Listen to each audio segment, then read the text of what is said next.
Dr. Talia Blackwood stood at the viewport of her research station, watching the aurora borealis dance across Europa's ice sheets. After 5 years studying exotic pathogens in the moon's subsurface oceans, she thought she'd seen every form of bioluminescence possible.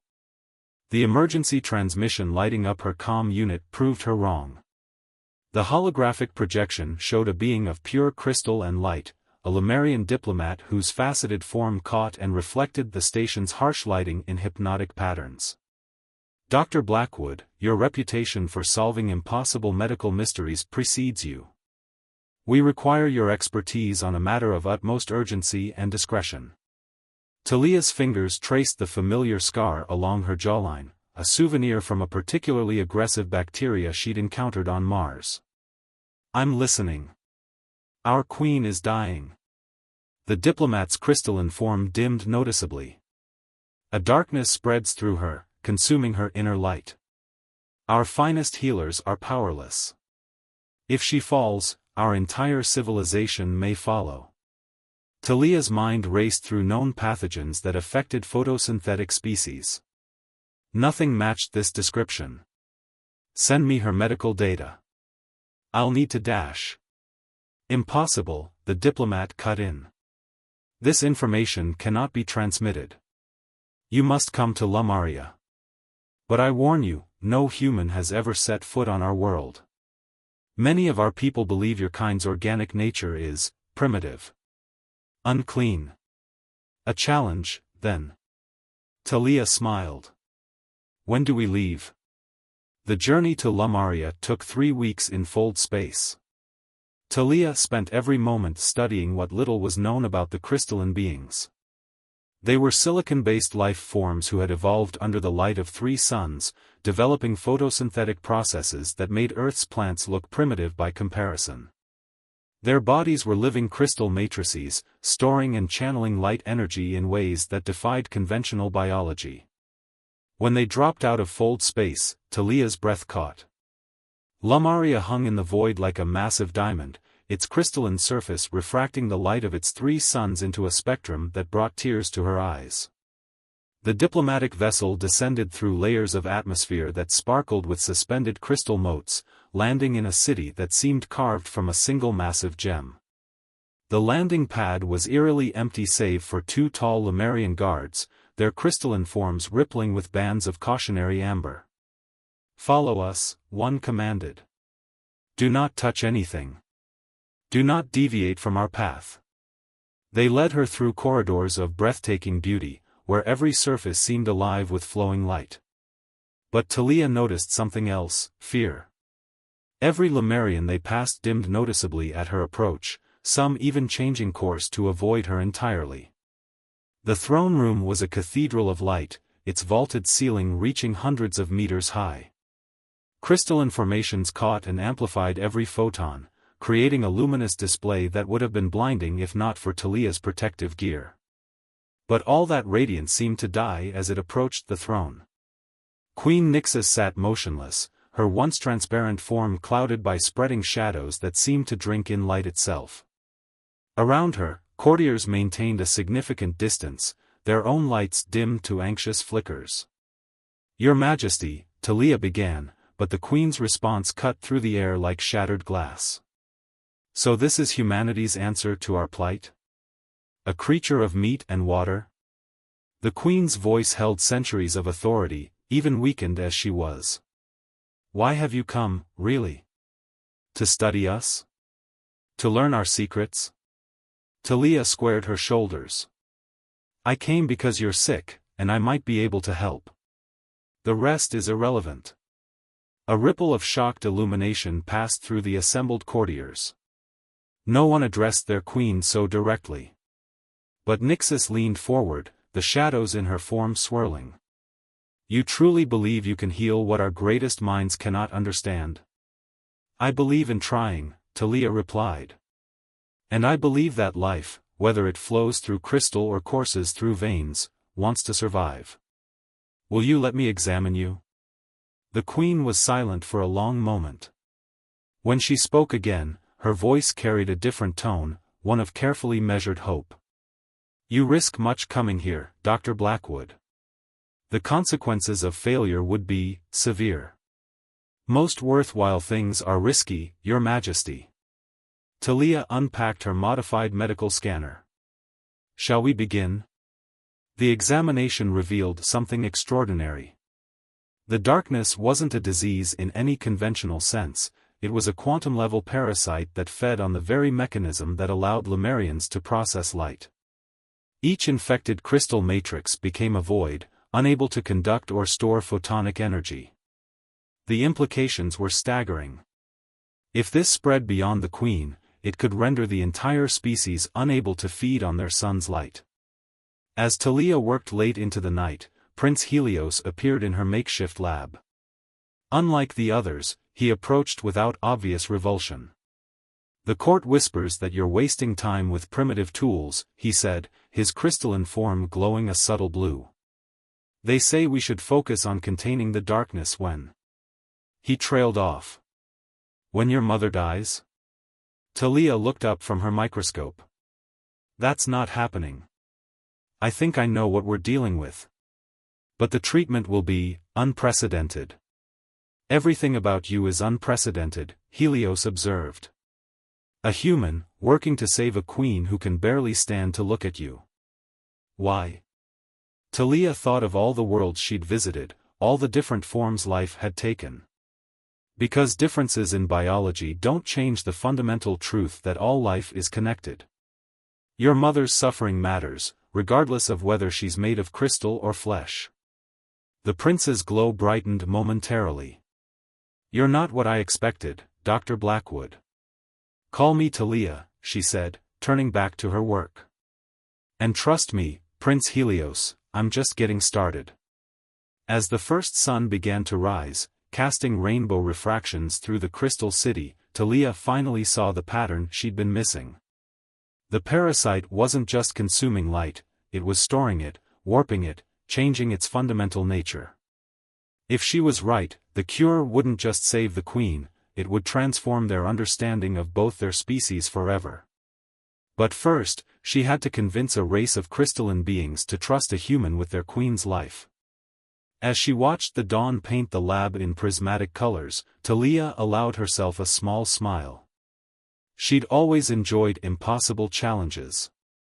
The second sun was rising over Lemuria when Talia made her first breakthrough. She'd been awake for 36 hours, sustained only by stims and determination, when her scanner detected something impossible. The darkness-consuming Queen Nixus wasn't destroying light, it was changing it into something entirely new. Your theory is heretical, First Healer Rhodius declared, his crystalline form pulsing with aggressive red frequencies. The emergency council session had devolved into chaos the moment Talia presented her findings. Light is absolute. It cannot be transformed. Then explain this. Talia projected a hologram showing the quantum structure of the infected crystal matrices. The parasite isn't destroying the Queen's ability to process light, it's evolving it.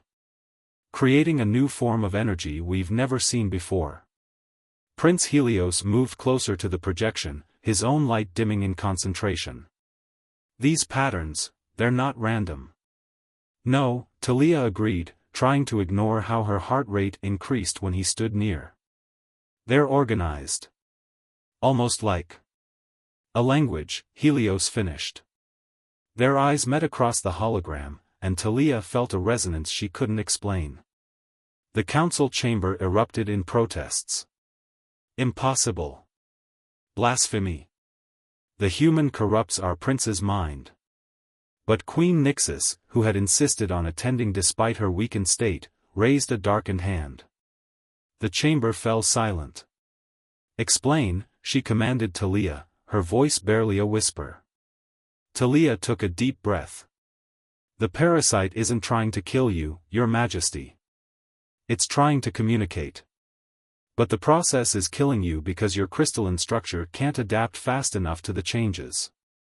If we don't find a way to stabilize the transformation, you'll shatter under the strain. And your solution? The Queen's form flickered dangerously. We need to slow down the transformation. Give your body time to adapt. I propose using modified bioluminescent compounds from Earth organisms to create a buffer.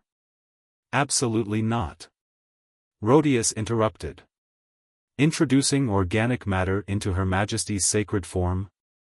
This is exactly why humans cannot be trusted. Would you rather watch her die? Prince Helios challenged, his light flaring.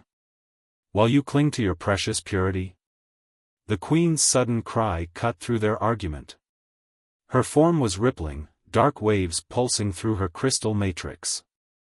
Talia rushed forward, ignoring the guard's warnings. Her scanner showed critical instability in the Queen's core. I need a containment field. Talia shouted. Now! Helios reacted instantly, manipulating the chamber's crystal architecture to create a dome of pure light around his mother. Talia worked frantically, using her modified equipment to stabilize the quantum fluctuations. For several tense minutes, the only sound was the hum of energy and the Queen's labored breathing. Finally, the reading stabilized. The Queen's form solidified, though the darkness had spread further. Talia slumped in exhaustion. You saved her, Helios said quietly. For now. Talia checked her readings again. But we're running out of time. Later, in her lab, Talia studied cultures of terrestrial bioluminescent bacteria, searching for a way to bridge the gap between organic and crystalline light processing. The door chimed, and she looked up to find Prince Helios watching her. The council is divided, he said without preamble. Half want to exile you. The other half want to imprison you for study. Talia continued her work. And what do you want? He moved closer, his light taking on frequencies she hadn't seen before. I want to understand. Show me what you're doing. For the next few hours, Talia explained her research, surprised by Helios's quick grasp of xenobiology. He asked insightful questions, offering perspectives that made her reconsider several assumptions. Your people think organic life is primitive, Talia said as she adjusted her microscope. But look at this bacteria.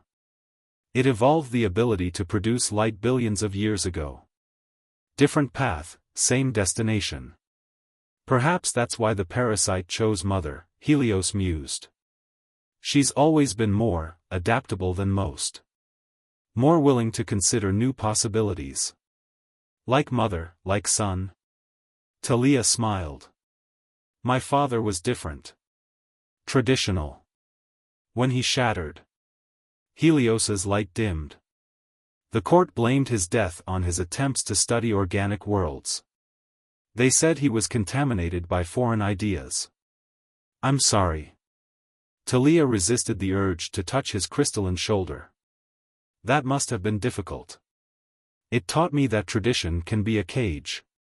His form shifted, creating complex patterns that reminded Talia of Earth's auroras. But you see beyond such limitations.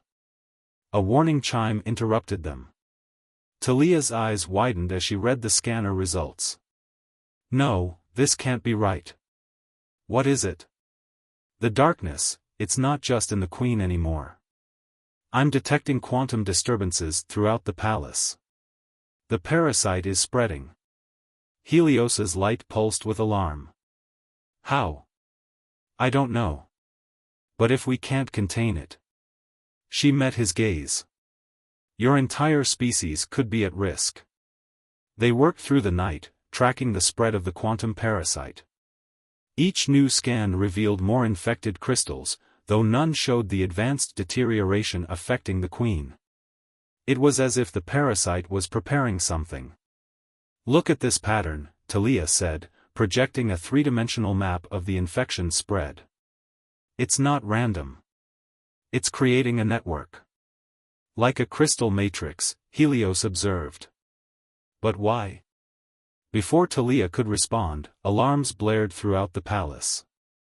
The Queen had collapsed, her form almost completely consumed by darkness. As they rushed to her chambers, Talia's mind raced through possibilities. The network, the language-like patterns, the transformation of light itself. Wait, she grabbed Helios's arm, surprised to feel a warm resonance instead of cold crystal. What if we're thinking about this all wrong? What if the parasite isn't trying to destroy your people? What do you mean? What if it's trying to evolve them? The implications of her theory would shake Lemurian society to its core. But as they entered the Queen's chambers, Talia knew they were out of options. Either they embraced change, or an entire civilization would shatter into darkness. In the chamber, Queen Nixis floated in a containment field, her once brilliant form now almost completely dark. But as Talia watched, she realized something crucial: the darkness wasn't empty. Within its depths, new lights were beginning to shine, unlike anything she'd seen before.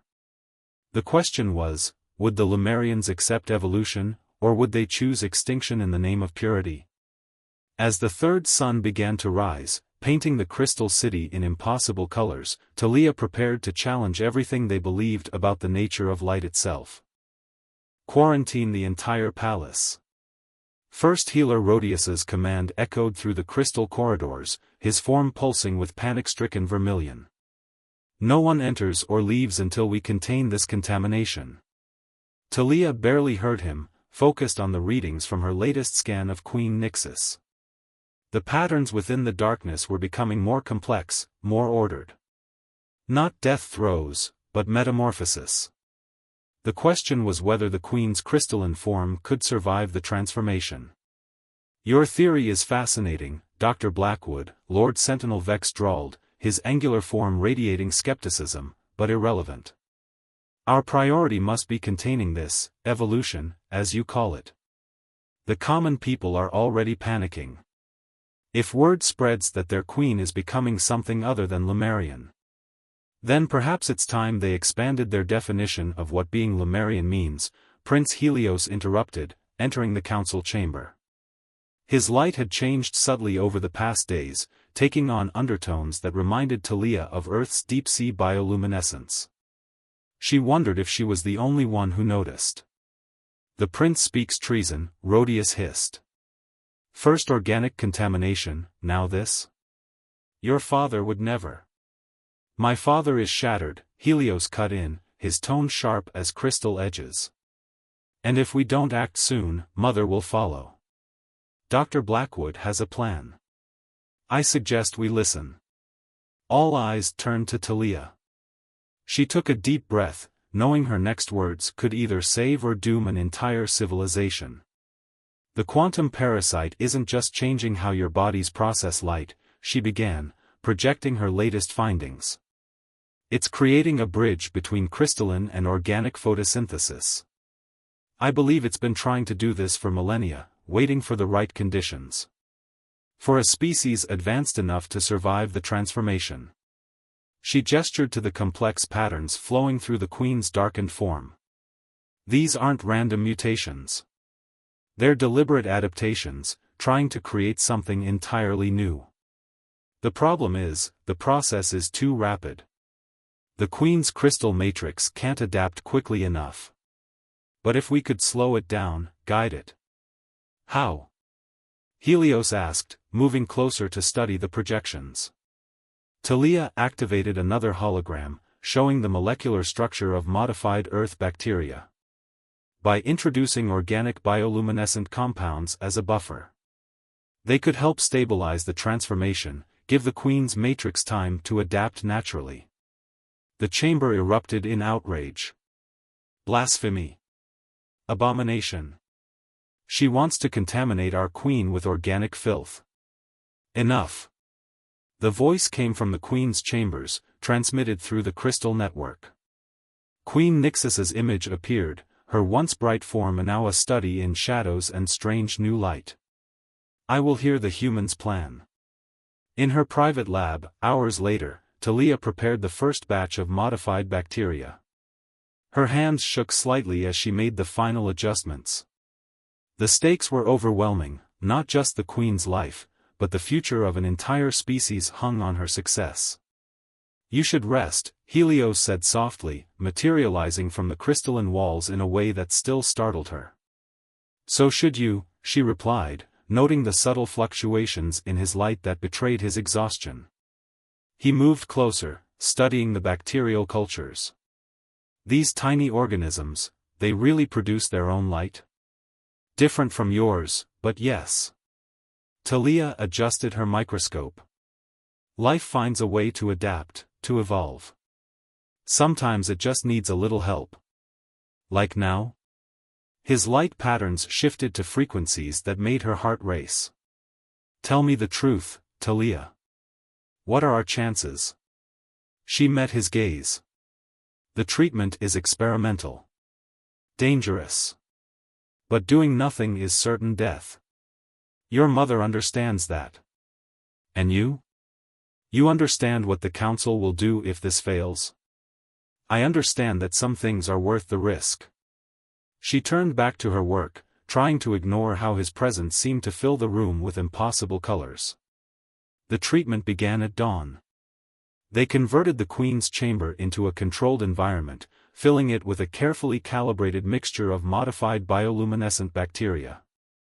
Talia had theorized that their organic light production would act as a buffer, helping to stabilize the quantum transitions occurring in the Queen's crystal matrix. The first hours were critical. Talia monitored every fluctuation, every quantum shift, while Helios maintained the containment field. The rest of the court watched from behind safety barriers, their forms flickering with barely contained anxiety. Something's happening, Talia announced, studying her readings. The darkness within the Queen's form was changing, becoming shot through with threads of new light. Not the pure, harsh brilliance of traditional Lemurian biology, but something softer, more complex. Her core temperature is rising, Rhodius warned. The matrix is becoming unstable. No, Talia corrected, it's adapting. Look.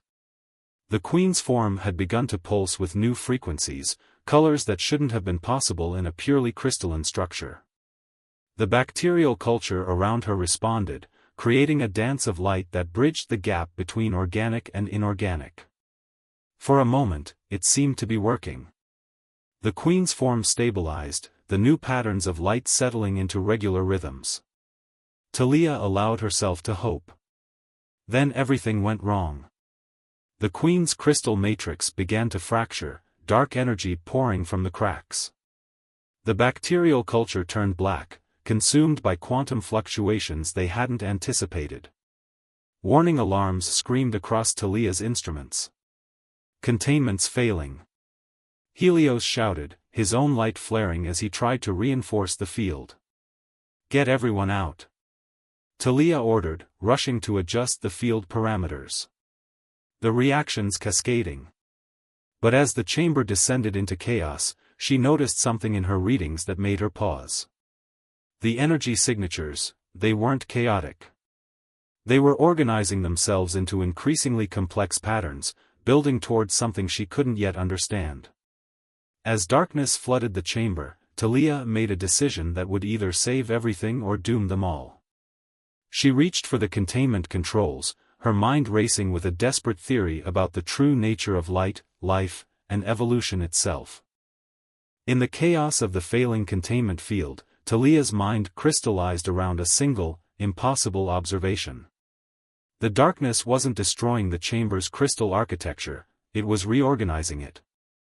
The same patterns she'd seen in the Queen's transformation were repeating at a macro scale, creating structures that defied conventional physics. Seal the chamber. First Healer Rhodius commanded, his light now a pale, frightened yellow.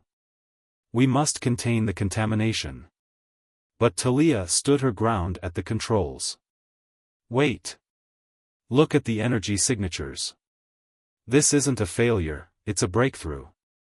Prince Helios moved to her side, his own form starting to show traces of the same darkness that had consumed his mother. Explain quickly, he said, fighting to maintain the containment field. The bacterial light isn't just buffering the transformation, Talia's fingers flew over her instruments. It's providing a template for a new kind of crystal matrix. One that can incorporate both organic and inorganic light processing. The darkness we're seeing isn't death, its evolution in action. Heresy. Rhodius moved to override the controls, but Helios blocked his path. Look at your readings, Helios challenged. When was the last time you saw energy patterns this complex? This ordered. Before Rhodius could respond, a new voice filled the chamber, or rather, an old voice speaking in a new way. He is correct. Queen Nixus's words came not through sound, but through pulses of light that somehow carried meaning directly to their minds. The Queen's form had changed completely. No longer purely crystalline, she had become something else, a being of living light that flowed between states of matter like water through ice. Darkness and light played through her form in impossible patterns, creating depths that seemed to reach into other dimensions. My children, she addressed the stunned court, I have seen what we might become. The parasite, as you call it, is not our enemy. It is our future. What are you? Rhodius whispered, his light dimming in shock. I am still your queen, she replied. But I am also something more. Something we all might become, if we have the courage to evolve. Talia's instruments were recording unprecedented energy signatures. The Queen hadn't just survived the transformation, she had mastered it, gaining control over light itself in ways that transcended both crystalline and organic limitations. But there was no time to celebrate. Alarms began blaring throughout the palace as the transformation started spreading faster than ever. The quantum network that had been building through the crystal architecture suddenly activated, carrying the change through the entire structure. It's happening too fast. Talia shouted, watching as the infection rates spiraled. Their bodies won't be able to adapt quickly enough. The Queen's new form pulsed with concern. Can you slow it? Maybe, but I'll need help. Talia turned to Helios, seeing the darkness already creeping through his crystal matrix. Your people's bodies are trying to make a quantum leap in evolution, but they need an intermediate stage. Something to guide the transformation. Like mine, Helios realized, looking at his changing form. I've been exposed to both you and Mother. The changes in me are happening more gradually. Exactly. If we can use your quantum signature as a template. Talia's voice trailed off as she saw the risk involved. It could kill him, Rhodius protested, but with less conviction than before. Everything worth doing carries risk, Helios said, echoing Talia's words from days before. He stepped into the center of the chamber. Do it. Working frantically, Talia modified the containment field to amplify Helios's quantum signature. The prince's form began to pulse with new frequencies as the field drew energy from him, broadcasting it through the crystal network to everyone affected by the transformation. The process was agonizing.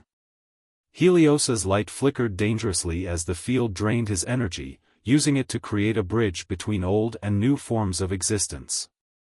Talia watched her readings with growing horror as his core temperature dropped to critical levels. Helios, she whispered, her hand hovering near the shutdown controls. I have to stop this. You're dying. No, he managed, his voice carrying through light itself. Look, closer. She did, and what she saw changed everything. The darkness flowing through Helios wasn't consuming him, it was changing him, just as it had changed his mother. But where the Queen's transformation had been sudden and violent, his was controlled, deliberate. He wasn't just surviving the change, he was mastering it. The bacterial light, the Queen observed, her new form shifting closer. It responds to him differently than it did to me. Why? Talia's eyes widened as she finally understood. Because he's been exposed to human bioelectric fields. My presence, my touch, they've been affecting his crystal matrix all along, preparing him for this moment. The implications were staggering.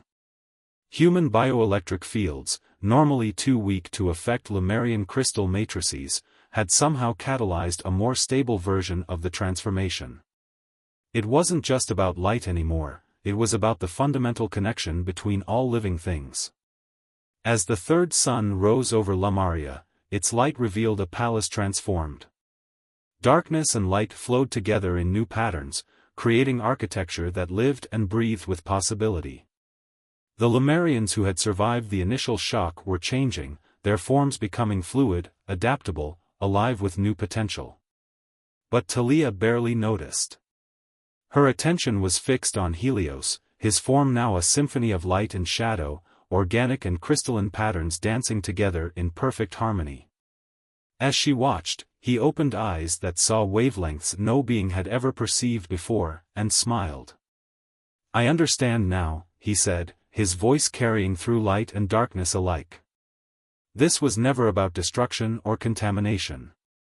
It was about completion. The queen nodded, her new form resonating with approval.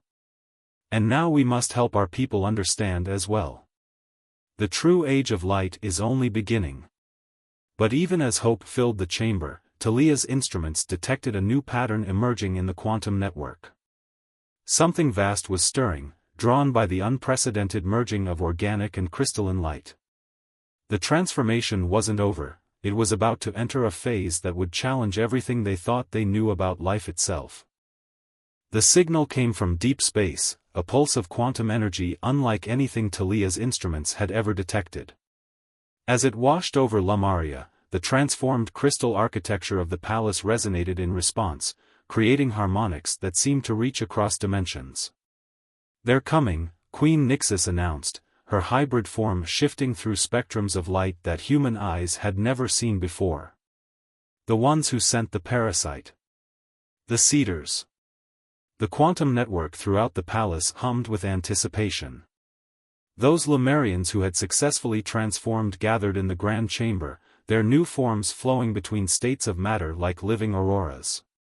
Those still in transition were stabilizing, guided by the template created through Helios's controlled evolution. "You knew?" Talia asked, looking at her readings with new understanding. "You knew this was more than just a disease?" "I suspected," the queen admitted, her form creating patterns that conveyed both wisdom and uncertainty. "In our oldest legends, there are stories of beings who traveled between stars, seeding worlds with the potential for transformation. We called them the Lightbringers. But over time, we forgot the true meaning, thinking they were merely tales about the birth of our sons." "Not legends," Helios said, moving to Talia's side. His transformed state still took her breath away, crystalline clarity merged with organic fluidity, darkness and light in perfect balance. They were instructions, wrapped in cultural memory. Waiting for the right moment. The right catalyst. He turned to Talia, his new form resonating at frequencies that made her heart race. "Waiting for you." First healer Rhodius, who had finally begun his own transformation, spoke up. "But why? Why send the parasite? Why wait so long?" Before anyone could answer, space itself seemed to fold. A being of pure energy materialized in the chamber, no, not one being, but many, their form so advanced that they existed in multiple dimensions simultaneously. The Cedars had arrived. Their communication came not in words or even light pulses, but in pure quantum information that the transformed Lemurians could now perceive. Talia's modified instruments struggled to translate the complex data stream. "They say, they've been waiting for this moment for millions of years," Talia read from her display. The parasite wasn't just changing Lemurian biology. It was testing if your species was ready to join a galactic network of evolved civilizations. But something was missing. Some crucial element needed for stable transformation. "Humanity," the Queen said, understanding dawning in her multidimensional form. "The bioelectric fields unique to organic life. Without that catalyst, the transformation would have destroyed us." The Cedars' presence intensified, their energy patterns shifting to encompass the entire chamber. Through her instruments, Talia began to understand the full scope of their mission. They weren't just evolving individual species, they were working to create a bridge between all forms of life in the galaxy. "That's why they chose your people," Talia realized, the pieces finally falling into place. Crystalline life forms advanced enough to process light in complex ways, but still separate from organic life. You were meant to be the bridge. And humanity was meant to help us cross it, Helios finished. His form reached out to hers, and for the first time, Talia could actually see the interaction between his transformed crystal matrix and her bioelectric field, a dance of energy that transcended the boundary between organic and inorganic life. The Cedar's presence pulsed with approval. Through her translator, Talia read their full message: the network awakens. The bridge is built. Now begins the true flowering of life in this galaxy. Around them, the transformed Lemurians began to shine with new purpose. The quantum network that connected them had become something more, a small part of a vast, galactic web of evolved consciousness.